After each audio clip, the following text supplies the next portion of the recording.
Hi, I'm Jo Rosengreen. I'm joined by Di McMath today. Thanks for joining me, Di. Thanks for having me, Jo. Di has been a paramedic for 15 years and she's a parent.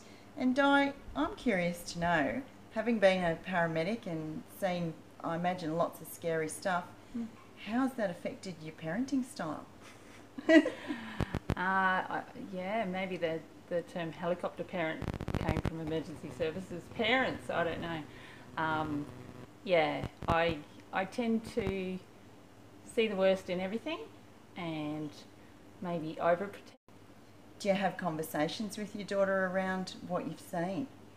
She's only 9. I don't want to expose her to the worst of the worst, but I do let her know what could happen. The one phrase I hear myself saying all the time, and I catch myself on it, is be careful, you know, and I hate myself saying it, but because it's like, let her be a kid. Yeah, so I have this little, you know, what is it, a little battle in my head going, just let her be a kid. You know, you climbed up trees and you did this as kids, and Yeah, challenge between giving her some freedom and holding her back because you know what may happen. Yeah. What led you into the world of paramedics? Probably the excitement and the variety of jobs, not knowing what you're going to be going to. You know, being able to help people, obviously. Yeah, bit of an adrenaline junkie, I think. Yeah. Yeah. Can you tell me some of the challenges around teenagers and drug and alcohol use? Is it as bad as what we see in the news? Yep. No, I didn't want that answer. Yeah. I mean, I suppose when paramedics and police and fireys get called, it is often the worst of the worst. So I think in you know, if I was to speak still from a paramedic's point of view, that's our world and that's what we see. So, you know, to us it might seem that 99% of the world has teenagers that are using and abusing and doing the bad stuff. But when in reality, you know, that may be a small percentage. So yes, it's happening. Like, yes, there are still drink driving and drugs that, you know, have a roll-on effect of lifetime of bad stuff. The kids need to know that there are real consequences, and I think their mates need to step up as well if they're true mates. If you drink to excess and you get behind the wheel of a car, there can be tragic consequences. You know, I went to my very first fatality was of an 18-year-old guy who his best mate was driving, and they'd been drinking all day, and they slammed into a pole, and the driver of the car, who didn't know, he was our patient in the back of the ambulance, didn't know that he killed his best mate, and he was bragging about how much he'd been drinking that day, and he's like, how's my mate, you know? So stuff like that happens, and he's got to live with that for the rest of his life. Rewind that to a few hours before, and you know, had someone just possibly, hey mate, take the keys off him, you've been drinking too much, you know, don't get behind the wheel of a car, because it's real, and that stuff changes so many people's lives. So you've gone on to build resilience programs for emergency services staff. Yep. Can you tell me how that might help our young people, what you've learned from building the resilience program? Is there something we can do as parents to try to keep our kids, to give them a great foundation so that they don't head down a path where we have to call paramedics or the police? I think the number one thing is set a good example yourself. You know, as parents, if we're lecturing our kids about drinking and drugs and not speeding and, you know, being responsible, then we need to show them ourselves that we do that, you know, that we're not having a few drinks at a party and the kids are watching us and then jump in the driver's seat. We need to let them see that if we make bad choices, that there are consequences, and that we learn from those consequences, you know. So let them know your mistakes. Tell them about things that happened to you as a kid or growing up. Don't sweep it under the carpet and, you know, act as if we're all, you know, goody two-shoes and never done anything wrong. No. You know, I'll explain to my daughter a lot of my teenage bad habits and you know, stuff that I did wrong as a teenager, but I've learnt from it, and I think if we do that, then it gives them a broader sort of perspective on the world, and, you know, it's not just all good or it's not just all bad.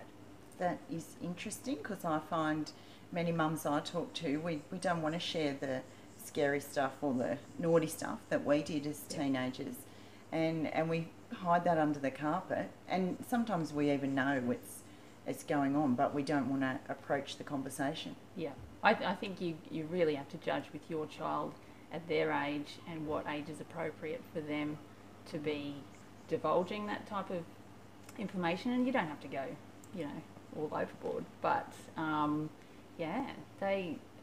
they have this view of you as a parent that, you know, you may be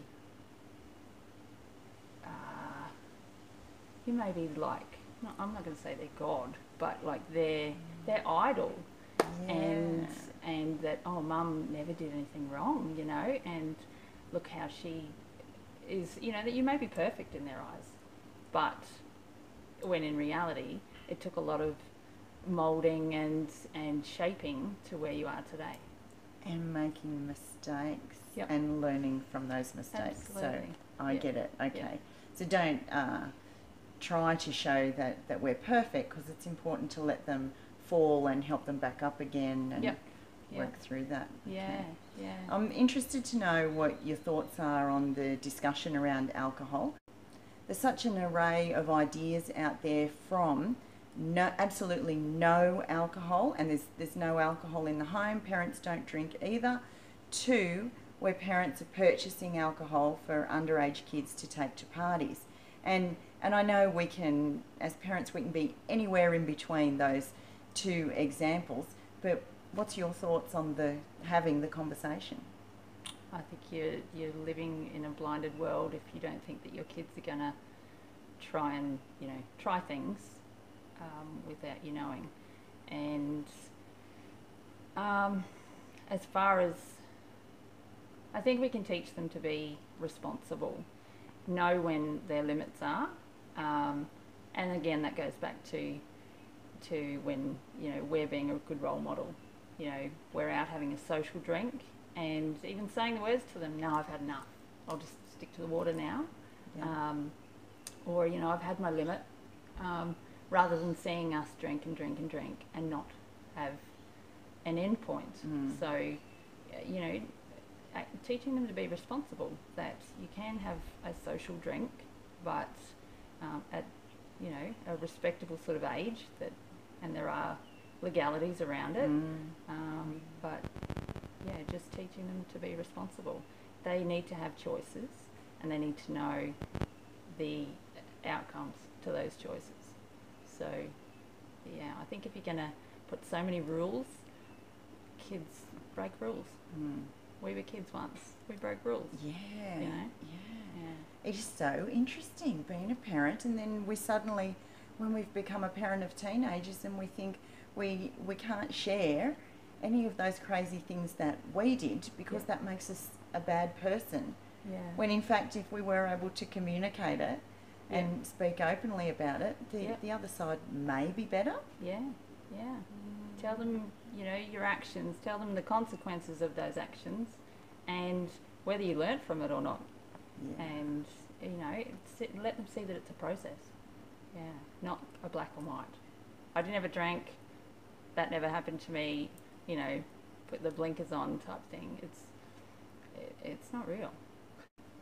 Yeah, people need to be given coping strategies. And as parents, I think it's important to teach. That's where it comes back to telling them what we've, you know, the experiences that we've had in our life, the consequences we've encountered as a result of that, and how we've learnt from it. So those sort of coping strategies are really beneficial to your child and your teen, because then they can learn to deal with the current situations and the upcoming challenges that they'll have in their life, and hopefully won't get to, you know, a tragic outcome.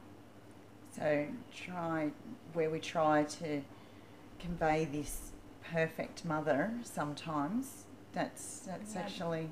I don't think they're doing them any good, because, you know, they need to be taught how to cope with adversity right from a young age. So by trying to keep everything rosy for them, we're actually doing them a disservice. Yep. Yep. So what does loving unconditionally look like? Because we go through this horrible state, as I have done, where trying to live my values and have my boundaries, and I don't want to be an enabler for bad behaviour that's crossing my boundaries, but I also don't want to completely disconnect from my child. And I've even been told before, just kick them out and change the locks. And I don't agree that that's the right thing to do. So when your boundaries have been totally crossed, your child's behaved in a way that's completely unacceptable to you, what does unconditional love look like? Unconditional love looks like, it's more of a feeling, I think.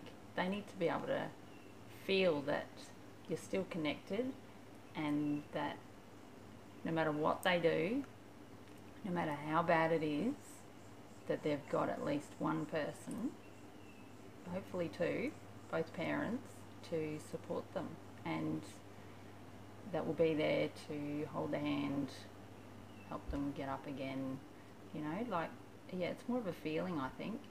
Yeah, not just saying it, because we can say things till the cows come home. Yeah. They've got to feel it. They've got to, yeah, it's totally a feeling. Yeah, and they know what the true emotion is behind words, don't they? Yeah, that trust of having you never giving up on them as a parent, and knowing that they can count on you, that's total, you know. Do you think sometimes it's their job to test us to see how far they can push to make sure that we're still going to behave like that for them? Yeah. Man, it's hard sometimes. It is hard. It is hard, but I think, you know, nothing rewarding is given to you on a platter.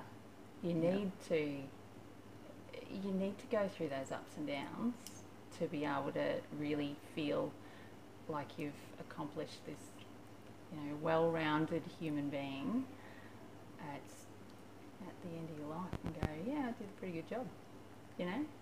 Yeah. I don't know. Yeah. It's just my thoughts, but... Yeah. Well, that's a great place to finish, Di. Thanks for...